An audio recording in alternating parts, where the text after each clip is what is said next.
Views expressed are my own, or the opinions expressed here belong solely to me and do not reflect the views of my employer. My name is Chuck Banks, and you're listening to the Coaching Culture in Athletics Radio Broadcast Network affiliate. Dog Pound Radio, the Chuck Banks Experience. We are excited to bring you quality content here in Southeast Iowa. Or do you call it North Lee County, Iowa? We are excited to bring you live engagements of sporting events and, you know what, bringing in some political leaders and some avenues to make Fort Madison and North Lee County the best it can possibly be. Dog Pound Radio, the Chuck Banks Experience on the Coaching Culture and Athletics Radio Broadcast Network. If you'd like to be a guest on us, email us, coachingcultureandathletics@gmail.com. That's coachingcultureandathletics@gmail.com. We have one sponsor, and it is Stan Schmitz Turn 2 Workshop. Check out his stuff today on Facebook. Never seen a man use his hands so vividly to bring quality products. We're looking for other sponsors.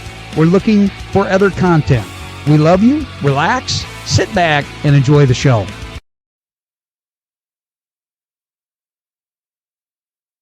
All right. Today we're going to talk about stress in education. Okay. So let's start rocking this managing stress in education. It's today's title of DNA Leadership is The Weight We Carry. And I just thought that this would be an interesting facet that we need to take a look at, So welcome to DNA Leadership, where we dig into true structure of education, decision, nurture, and action. I'm your host, Chuck Banks, and today we're talking about something that touches every teacher, student, and leader in the school system: stress. And more importantly, how to help manage it before it manages us. I think that's pretty important to look at. So let's be real. Education today is more stressful than ever. Teachers are juggling testing, behavior issues, limited resources, and their own personal lives. Students, on the other hand, are feeling pressure from grades, social media, and uncertainty about their future. Stress in education isn't just about being busy, it's about being overwhelmed. When stress goes unmanaged, it can lead to burnout, anxiety, and even depression. For leaders, that means not just losing staff, but losing passion in the classroom. And this one's kind of near and dear to my heart. I have some experience from being that you hit that burnout phase, but a lot of it has to do with how you're coping with the day-to-day business of your life in many regards. So here's some of the biggest stressors we see in schools today: workload overload, lesson plans, grading, emails, meetings. It just never ends, and that's honestly, it feels like that sometimes.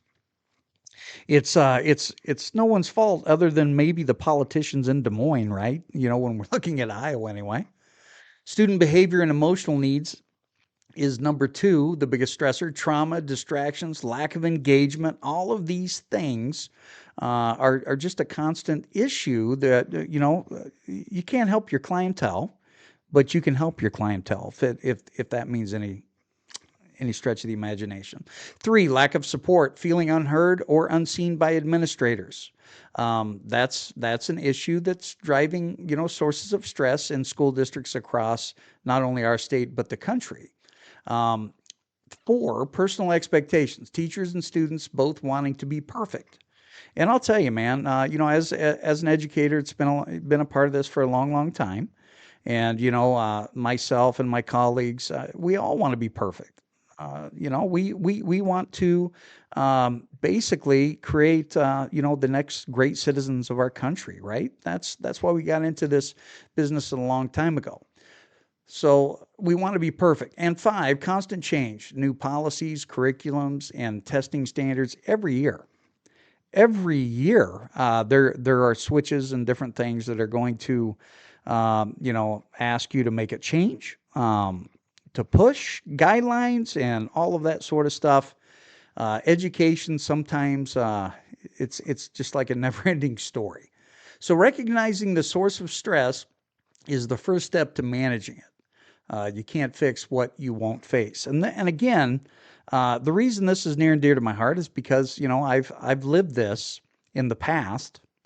And, frankly, if we do not, if we don't have open dialogue, if we don't have these conversations, there's going to be more and more educators out there that are going to become overwhelmed. They're going to become burnout. They're going to leave this profession, which, I'm here to tell you, it's the hardest job that I've ever had, but the most rewarding job that I've ever had. And anyway, it's my hope just to bring about, let's talk about it. Let's open dialogue and let's discuss.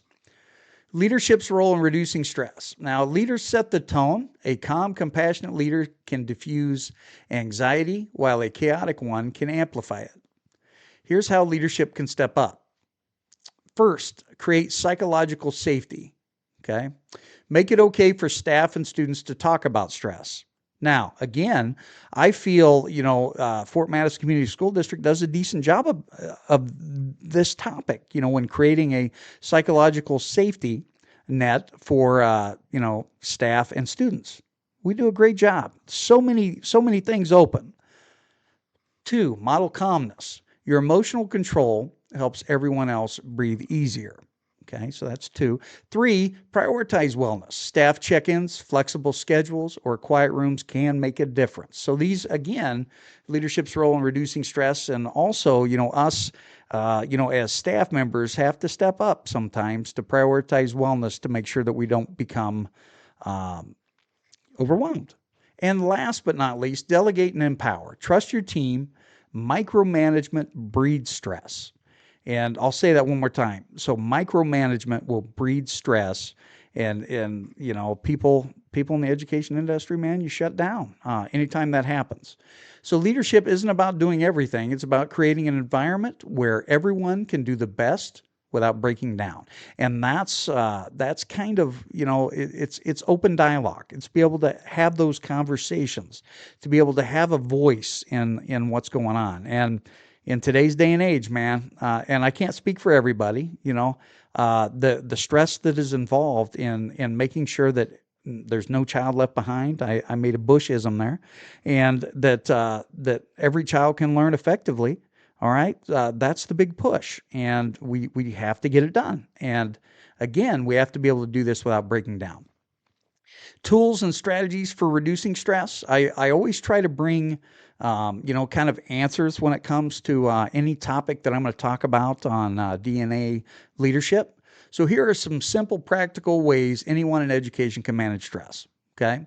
Breathing techniques: 4, 7, 8 breathing. Inhale for 4, hold for 7, exhale for 8. That doesn't work for me. It might work for some of the other people out there. Movement breaks. Movement breaks do work. Short walks, stretches, or even standing during lessons, those sorts of things to make sure that you're constantly moving. This can also help with the students in the room, where they're not just sitting for a long period of time. Journaling or reflection, taking 5 minutes to unload your mind. I do this, and I do this often, but I also do this through this vantage point of DNA leadership. It also helps me to be able to reflect and kind of see how tomorrow, the clean slate. And that's something as teachers we all must do. If you've had a bad day, you got to offer a clean slate tomorrow. You can't hold grudges in education. Connection. Talking with colleagues or mentors who understand. Don't just talk to vent and gossip, right? Now, you're going to have your close friends where you can be sarcastic and fun, right? That's fine. But don't misinterpret connecting by just gossiping, if that makes any sense. Talking with colleagues or mentors who understand the stressors and to be able to reduce the stress load of education is something that we must do. Faith and grounding, prayer, meditation, or reading something that centers your spirit. I do this every day, and I've started. I started doing this this past week, and I'm writing down a prayer and a supplication of that particular biblical tone every day, and it's helping me. So it's centered me. Even 5 minutes of calm a day can reset your entire mind. So we have to be willing to step in and take a break. So the heart of it all: Stress will always exist, but how we handle it defines our leadership. Okay. And we're not only talking about leaders that are in charge of the educational system, we're also talking about the leaders in the classroom, which are the teachers, right? And we're talking about all other facets that are a part of student learning. And students are involved there as well. Remember, leadership isn't about avoiding pressure, it's about transforming it into purpose. And for anyone listening who's feeling stretched thin today, breathe. You're not alone, and you're not failing. You are human. It's important to be able to have an open dialogue, and to be able to be honest. I think that's living our true vivacious selves is very important. Being who we are, staying true to that. So let's keep leading with empathy, grace, and balance, because when we lead from peace, we teach from strength. Thanks for tuning in to DNA Leadership. If today's message spoke to you, share it with a fellow educator or a leader who needs encouragement. Not just educators, but anybody in the business realm and every type of work genre. Until next time, stay grounded, stay grateful, and keep leading with heart.